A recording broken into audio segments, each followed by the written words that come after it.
the chips go? Ay, ay. It's very gappy. But like, what can I really do about it? Yes, part 8. Why are you so sticky? I have sticky scissors now. Hey guys! Welcome to the channel. I know this month's theme is 50s diner, but I didn't really have something on theme that I wanted to do. But I still wanted to make a craft for the month, so I'm making a bee storage box that looks like a Minecraft bee. So let's get into it. Okay, so why a bee? Why not a bee? But seriously, why make a Minecraft bee? If you've been watching Study Mode, which is a Minecraft series I post monthly, you would know that I freak out over Minecraft bees. I just find them so cute and they're one of my favorite mobs in the game. If you haven't seen that series and you like Minecraft, go check that out. Maybe you'll like the insanity of my unscripted thoughts. So why a storage box? There are some commenters who seem to like the fact that I make practical things out of random stuff I have at home. So I thought it would be fun to walk you guys through how I made mine, which could guide you on how to make a mob of your choice, even if it's not a bee. So I was really inspired to make something Minecraft themed when my family got these coffee maker capsules and I saw that the boxes were cubes. I thought it would be nice to turn it into another storage container since I can make it look nice but also functional. I made the design originally on a pixel art website. I just searched for photos of the bees from different angles just to estimate some sort of design for it. A bee is actually square from the front but a rectangle from the side, so I needed to translate its main features to fit on a square surface. I mainly put effort into designing the front and the two sides since those are the most seen angles. I'll try to place the link to the pixel art design I made in the description if you guys want to use the same one I did. So unlike most of the mobs I've seen, a bee actually has less pixels. Zombies, skeletons, and creepers are all 8 pixels wide, while a bee only has 7 pixels. I also suggest trying to narrow down your colors from the original game textures. Remember, the game is digital and can make any colors it wants. Are you willing to do the same for the minute differences in tone? You also want to take into account the colors you have available. I had to custom paint some parts of the yellow bee since I didn't really have the shades I wanted. In total, I narrowed down the design to 8 different colors, 3 of which I had to paint. So that's just up to you how many colors you're willing to custom paint or how many colors you actually have. If you're making something from Minecraft, then also try looking for an existing in-game pixel art that other people have made just to see which colors they've used and how they've narrowed it down. They have a limited color palette, so that might help you see which colors to merge and which ones to leave as is. To help maintain a bit more squareness in my pixels, I decided to cut them all out of paper. If you would prefer to just paint them on the box, then you do you. So by the footage you've seen, I'm already starting on something. Well, this first part has so many mistakes, and I'll just name as much of them as I can remember so you guys can avoid doing this. I miscalculated the size many times, and the original strips of paper were 1.1 centimeters wide, when my best estimate for the box was about 12 centimeters across. I just needed 7 pixels, so needing at least 10 little squares of paper to make it across isn't good. I settled on 1.6 centimeter cubes, but even then it wasn't accurate enough and I had to have a wider part in both dimensions since I didn't know how accurately to distribute the extra 0.4 centimeters to 7 squares. Another mistake is cutting every square individually.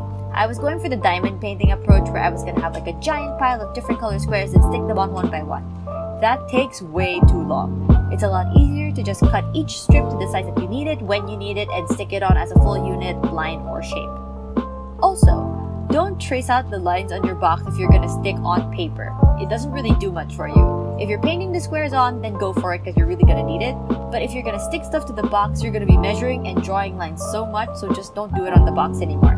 It's not really gonna help alignment. It's much easier just to use the box itself as a guide, putting your little papers in the corners and then using that to line them up.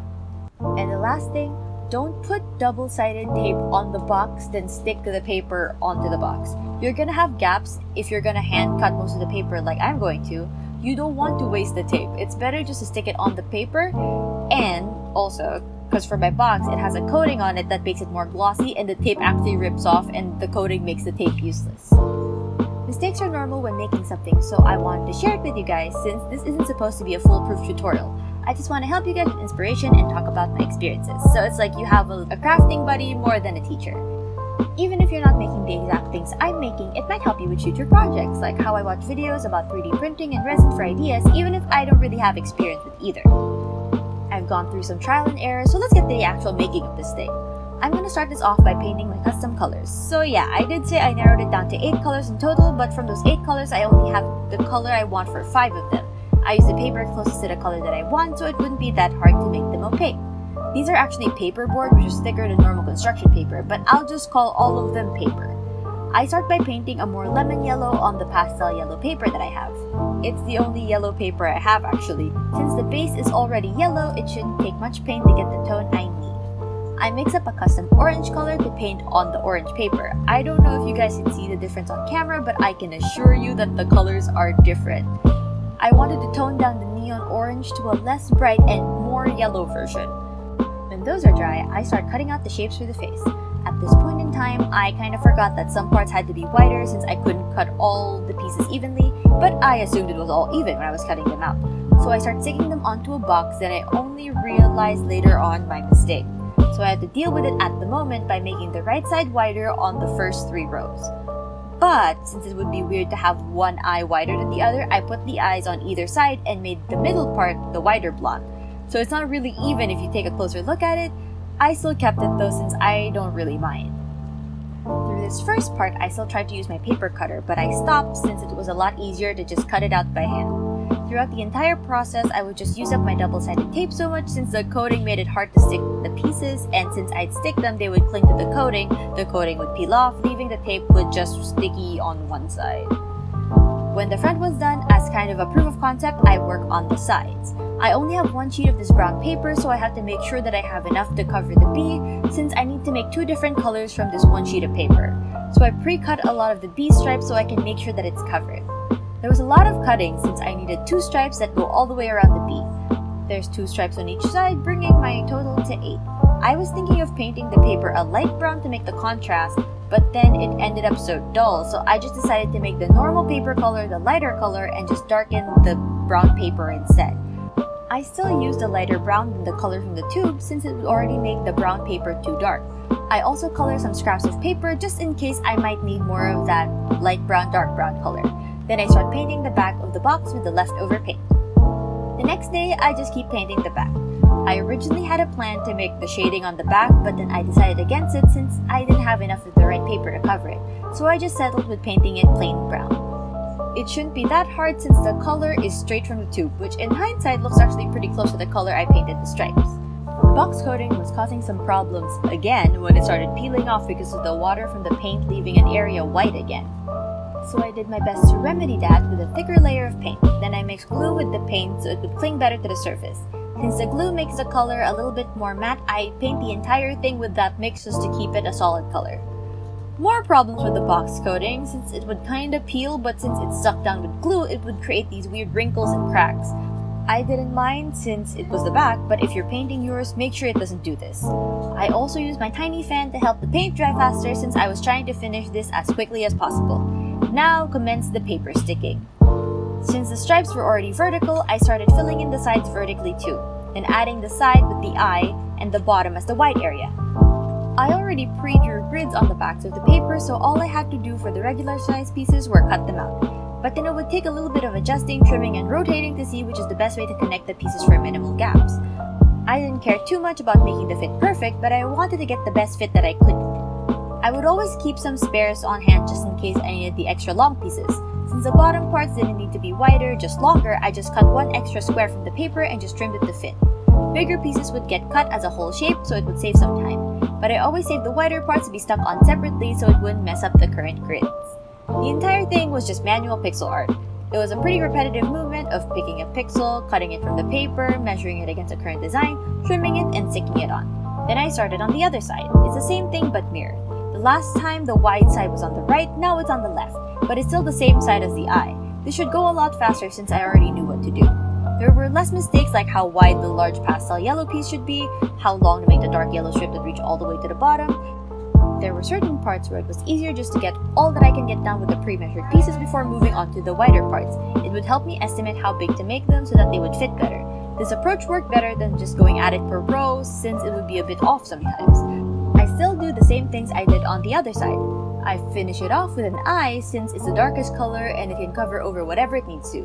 The bottom isn't really going to be seen like the back, but I still wanted to go through finishing it since I already did all the collecting of the papers and the painting.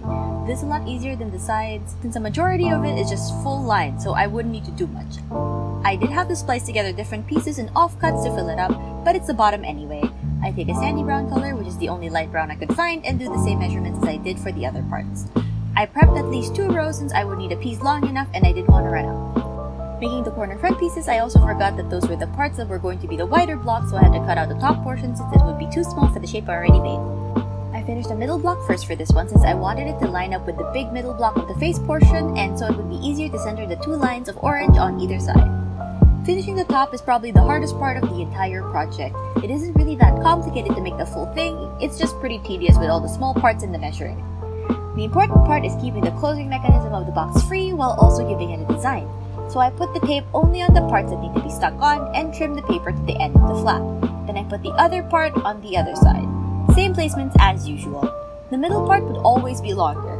The left flap is going to have more blocks than the right since it's the one on top. It's going to have 4 while the other side has 3. I just need to keep checking the position so that the 2 sides are still able to fit together when I close the box. This is where my weird scissors come in handy since they can get into the small areas and cut the paper. I started running out of pieces. Good thing it's a lemon yellow one, so it's easy just to paint another piece straight from the paint without the need to color match. To finish up the colors, I used the scraps that I painted the brown color to cover up the inside flaps just in case they would show. I didn't mind if it filled up the entire flap, just that it covered what was seen on the edge. Since it's just paper stuck onto a paper box covered in a weird film, it's likely gonna break or squares would peel off. To remedy that, I get my tape dispenser and cover the entire thing with tape. I know it isn't really in the spirit of eco-friendliness, but paper is pretty fragile. With the flap opening and closing, it's also going to start deteriorating with use, so this should help prolong the life a lot more. It's just really quick going over the whole thing, going past the edges, and folding it over, which helps maintain the cube shape too. I go over every side with tape except the painted back, since that shouldn't get a lot of damage and it's painted glue and acrylic paint anyway. There shouldn't be anything that needs to be secured on that side. I tried going in the direction I laid down the papers so that the tape overlaps would be in the line with the papers and it wouldn't look too messy making a grid. The only time I didn't do that was with the lids, where it was a lot easier to add the tape to wrap around the edge without the closing tab. It's the same for the other flap. I just took my cutter and cut out the area that receives the closing tab. You can use other ways to keep your box closed if yours doesn't have the same closing mechanism. You can even cut out the top entirely so you wouldn't have to make a closing system. Originally, I was going to use a split-pin paper fastener and thicker cardboard to make the string envelope closing thingies that would go through the wings and fasten to the inside of the box. But when I realized that these boxes work pretty well with their original closing mechanisms, I just decided to keep them. I needed them reinforced with some tape just to prevent them from friction damage. Since bees have a lot of different parts like the antenna and the stinger, I didn't decide to have those since these were pieces that are hard to keep in place because they're so small. But I did want to add wings, so I sketched out an oval shape on some paper since that's their shape in-game. But I'm not gonna make them pixels this time. Making pixels that small would just be too much work for not that much effect, so I decided on making whatever wings I could. I decided to cut my wings out of an old illustration board that I made for class. You can also make wings with clear plastic if you want a more accurate wing look. I just traced my paper pattern and started cutting them out. It took a lot of effort with my cutters and it was way thicker than the stuff I would usually cut. I had to start pushing the cutter with more force, so I brought out an old cutting mat to protect my table. It's fine that the edges weren't clean and the illustration board was stained, I just had to get them out of the original piece. I traced out another piece of paper to make the border template. Still, I wanted to stay true to a bit of the original Minecraft bee wings. I cut out the same shapes on the clean printer paper to cover the wing shapes and make them look cleaner. I get some black construction paper and trace out the wing details. I traced the actual wings onto the paper, then used the border template to trace out the shape that I wanted and sketch the inside details and cut them out. I still make sure to keep that border around even if I did the lines in the middle. That should help maintain a cleaner look rather than seeing the raw edges of the cutter on the illustration board. Then I cover the black details with glue sticks so I can stick them onto the wing itself. To make it match the rest of the bee and to help it look cleaner, I also coat both the wings with tape, making sure that it covers as much of the edges as possible. Since both the box and the wings are already covered with tape, and illustration board can't be held in place with double-sided tape, I get my hot glue gun to stick it on. And these wings also serve a purpose. They're an easier way to open the box by pushing down on them. They have more leverage, so you would need to pull on the edges, which might lead to the mechanism actually tearing. I actually made two bees and shot the process for both of them. This normal color one and the pink one for my sister, but it would just be the same thing with a different color palette. It does look a lot cleaner and the process took less time since I already knew how to make one. A thing to note is that I didn't custom paint any colors on hers and just use whatever colors I can find, which is a light pink, a neon pink, and a dark pink. So the colors might not blend as well. But here's what both bees look like. I hope you enjoyed watching me make a little bee box even if it's not really on theme with the spreads. I've wanted to make it for a while now, but I've only had time when classes ended. Have any suggestions for stuff I can make next? Leave your thoughts in the comments below. If you found this video interesting, hit the like button, and if you want to see more videos like this from me, then hit the subscribe button and the bell to know when the new video is out. I try to upload every week, Monday nights at 8. I guess that's all for this video. Bye guys!